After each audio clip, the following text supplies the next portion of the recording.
take this from me, baby. You know, my niggas. Some niggas that you don't wanna try. Les Dockers de Nantes. Une équipe de foot US atypique. Une bande de potes. Un phénomène.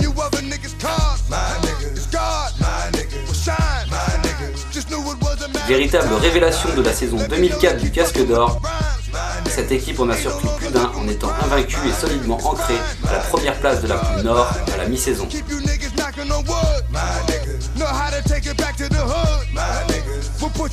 Ces promus de Détroit, après un sacre à rebondissement contre les Mustangs de Montpellier, étaient pourtant promis à un sombre avenir en Division 2.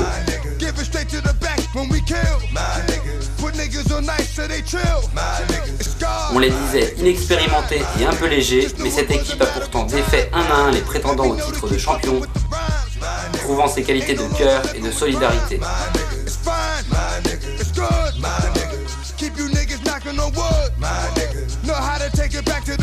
Ne souffrant d'aucun complexe d'infériorité ni d'aucun statut de favori, les Rouges et Noirs tracent leur route le plus simplement du monde. Une route qui pourrait bien les mener à une nouvelle finale et ils se prennent en rêver à un nouveau titre.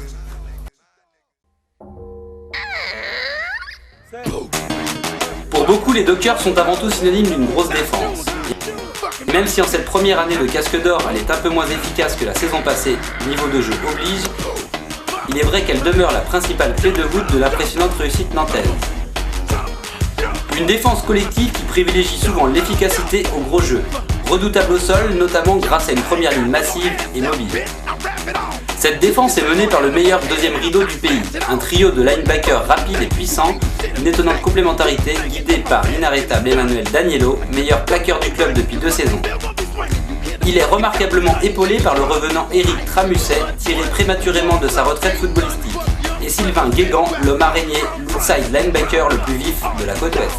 Derrière, un backfield défensif expérimenté assure l'essentiel avec Samuel Richard et le vétéran Judicael Pico sur les ailes. Et le playmaker Laurent Lejeune au poste de safety qui retourne aussi les punts et finit les matchs en attaque. Bref, une défense ultra complète qui a parfaitement su s'adapter au système de jeu plus évolué du Casque d'Or. Mais c'est aussi l'attaque des Dockers qui a su hausser son niveau de jeu, notamment grâce à la confirmation du talent du quarterback Benoît Richard. Il est aidé par l'équipe de receveurs la plus complémentaire du pays, avec la puissance de Johan Aigle, la sûreté des mains du rookie Julien Beauville, l'incroyable vivacité du receveur de poche Jean-Charles Verger et l'imposant Titan Michael Bardon, de plus en plus fiable. Derrière une ligne offensive décimée mais néanmoins solidaire, Benoît Richard dispose de tout son temps. Il lance cette saison dans un véritable fauteuil.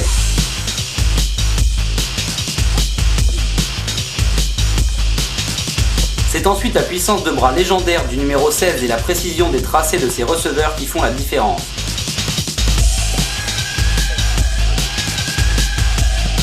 Comme lors du match référence à Fontenay, avec plus de 250 yards lancés et 3 touchdowns.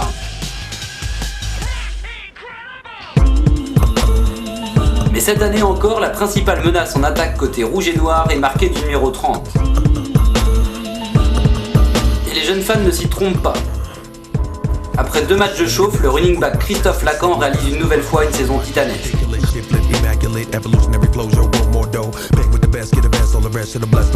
Grâce notamment au travail de ses fullbacks, le fantasque Ludovic Bayon, dont la puissance au contact est toujours aussi impressionnante, et l'ancien linebacker de l'équipe de France junior, Jonathan Terrol. Grâce à eux et à sa ligne, Lacan défonce tout sur son passage. Et le jeu au sol des Dockers fait peur.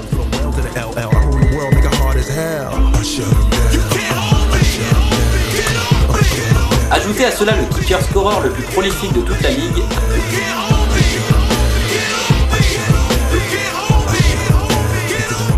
ainsi que le meilleur banc de blessés de la planète, on se dit que rien ne peut arrêter cette équipe. Et pourtant, les Dockers sont un grave problème. la rigueur. En effet, les Rouges et Noirs sont l'équipe qui a encaissé le plus grand nombre de pénalités, ainsi que le plus grand nombre de yards de toute la ligue. Un problème qu'il faudra résoudre pour espérer avancer dans les phases finales. Mais les Dockers misent aussi sur la formation. En effet, le coach junior Benjamin Charron a mis sur pied une véritable équipe de jeunes talents qui représente d'ores et déjà l'avenir du club nantais. Une équipe inexpérimentée qui découvre depuis 2 ans la compétition, menée par son capitaine défensif Gilda Lemaître, véritable fou furieux, et son quarterback vedette, le dénommé Jonathan Crampman-Pétard. Ce dimanche, ils étaient opposés aux Yankees d'Angers, un match rude et physique où les deux équipes ont eu bien du mal à se départager. Les Dockers remportent là leur première victoire de la saison au terme d'un chassé-croisé d'anthologie.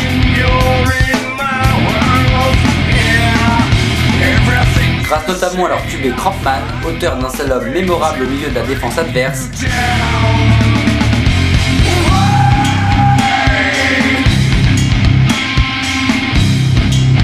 et plus tard passeur pour l'action décisive.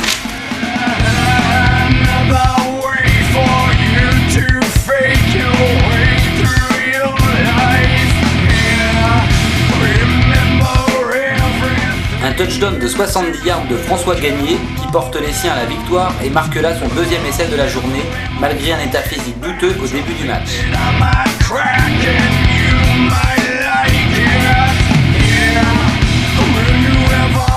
L'avenir est donc plus qu'assuré chez les Dockers.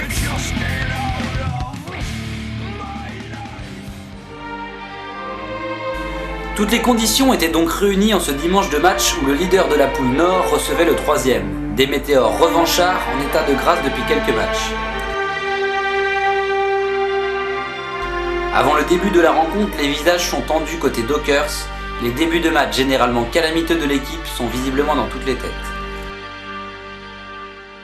On reste cool entre nous. Je me suis dit l'agressivité c'est contre les adversaires, c'est pas ni contre nous, ni contre les arbitres. Je pense que si on gère tout ça, on est une grosse équipe, on est tenus, on est premier de la poule, mais en face de nous c'est les Météores. Ils sont grands, ils sont nombreux, ils ont envie de gagner, c'est des 3e potentiels. Sinon on se fait décliner toute la fin de la saison, ils passent devant nous. Il faut le savoir, vrai ou pas vrai, j'en ai rien à foutre. Ils passent devant nous. Donc c'est-à-dire les playoffs pour nous sucrés. En plus nous on a un but, on est un tout petit club qui a très peu de budget. Vous le savez tous, on a déjà payé 8 € pour aller jusqu'à Nancy. Moi personnellement les playoffs, j'aimerais bien qu'ils aient venu ici.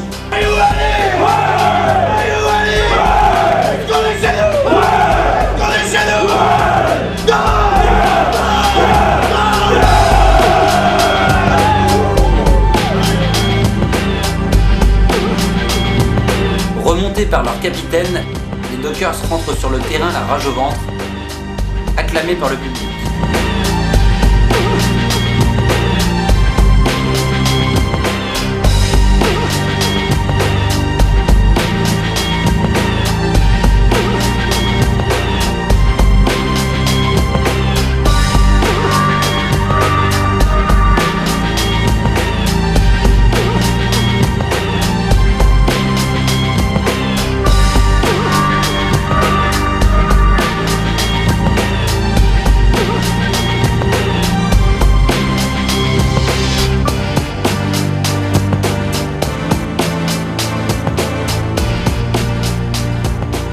Dernier remontant apporté par Madame Charron et le match peut débuter. Le toss désigne les Dockers comme attaquants. Le premier drive, bien qu'infructueux, permet aux Nantais de poser leur jeu au sol.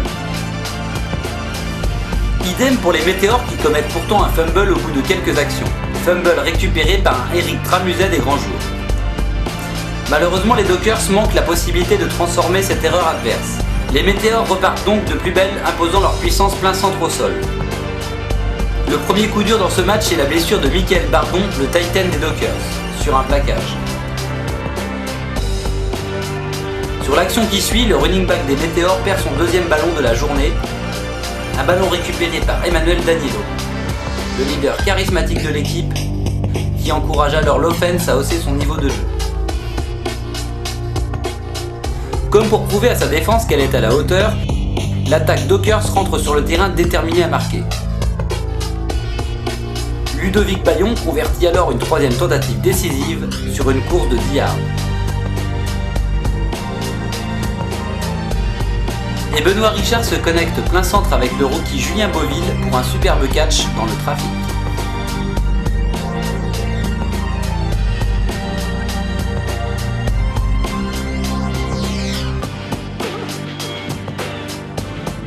Sur le kick-off qui suit, les Dockers assoient leur ascendant psychologique en punissant le retourneur des Météores.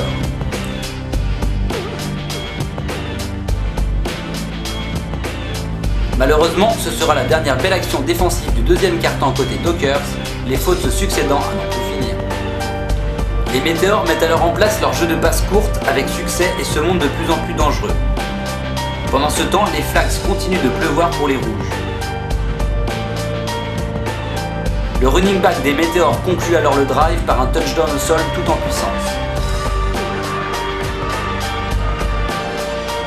Sur la touche, Lacan s'impatiente et il va faire ronronner son moteur sur le drive qui suit avec une superbe course de 70 yards. Malheureusement, John Terrell, son fullback, perd le ballon l'action suivante, redonnant la possession aux Météores.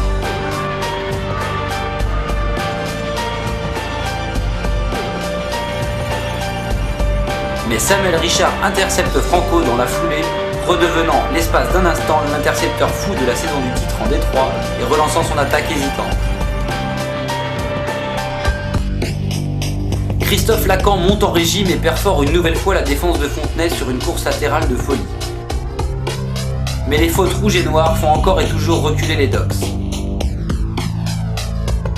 Et même lorsque l'exécution est parfaite comme sur cette passe plein centre de Richard pour son Titan Vincent Leroux, l'action se termine par une faute rouge. Les esprits s'échauffent sur le bord du terrain et la sanction est immédiate. Samuel Richard est obligé de dégager au pied. Sur la touche, les visages s'assombrissent car les Météores mettent en place leur système de jeu court et alternent intelligemment course et passe.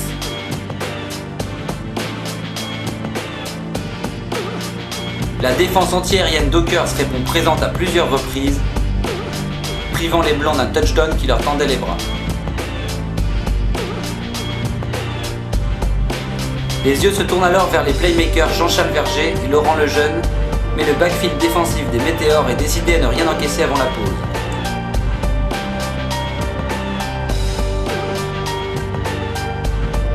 Les deux équipes regagnent donc le vestiaire sur un score de parité 7 partout.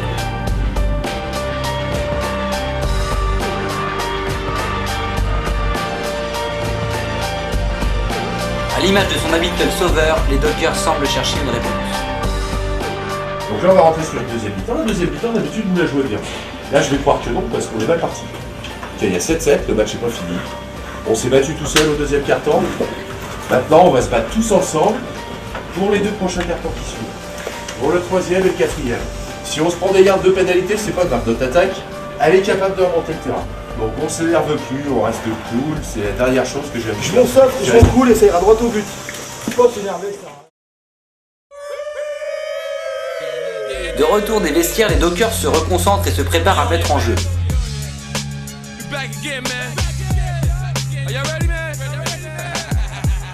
Les visiteurs entament un long drive d'attaque, obligeant la défense nantaise à respecter encore et toujours leur jeu au sol. Ils approchent petit à petit de l'embut en lançant quelques ballons plein centre, disséquant lentement l'arrière-garde des Dockers.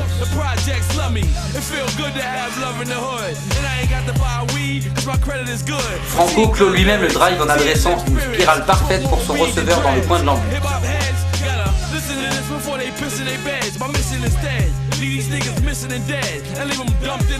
14-7 à l'entame de cette deuxième période.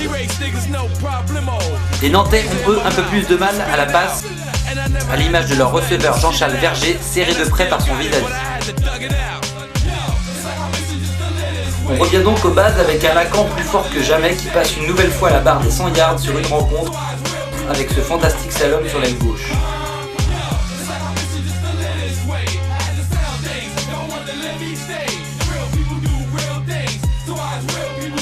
Le quarterback Benoît Richard finit lui-même le travail à la course suite à un véritable sacrifice.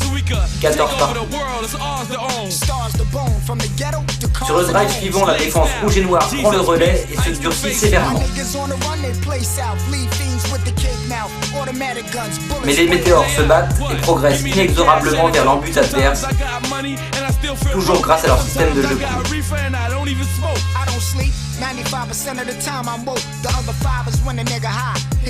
Et comme pour répondre à Richard, c'est Franco lui-même qui inscrit en force le touchdown qui clôt le troisième quart-temps.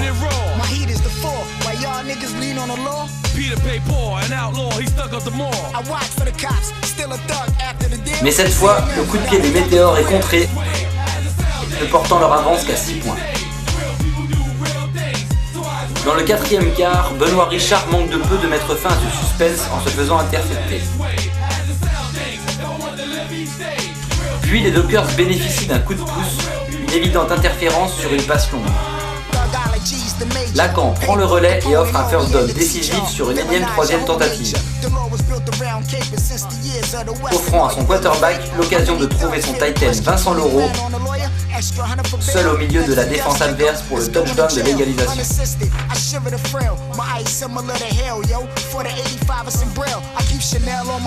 Le score est de 20 partout avant le coup de pied décisif. Mais là aussi, le coup de pied est contré, laissant les deux équipes sur un score nul. Il reste 5 minutes de jeu et les météores vont tout faire pour avancer et marquer le touchdown libérateur sans y parvenir.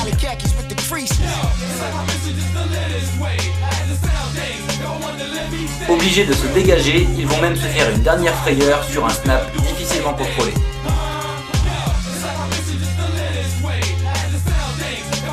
Il reste alors 2 actions aux Dockers pour marquer. Et après une tentative avortée pour s'approcher un peu plus de l'embut, Samuel Richard tente un field goal de 45 yards qu'il manque.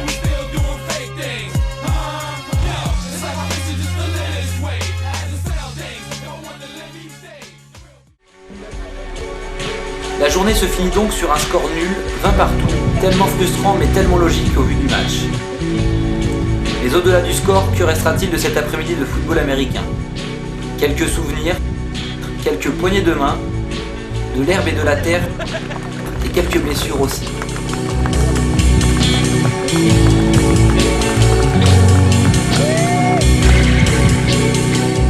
Peut-être l'impression d'avoir fait partie de quelque chose,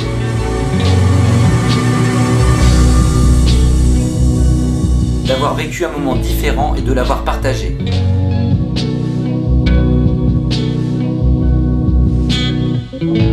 Car c'est aussi ça le foot US.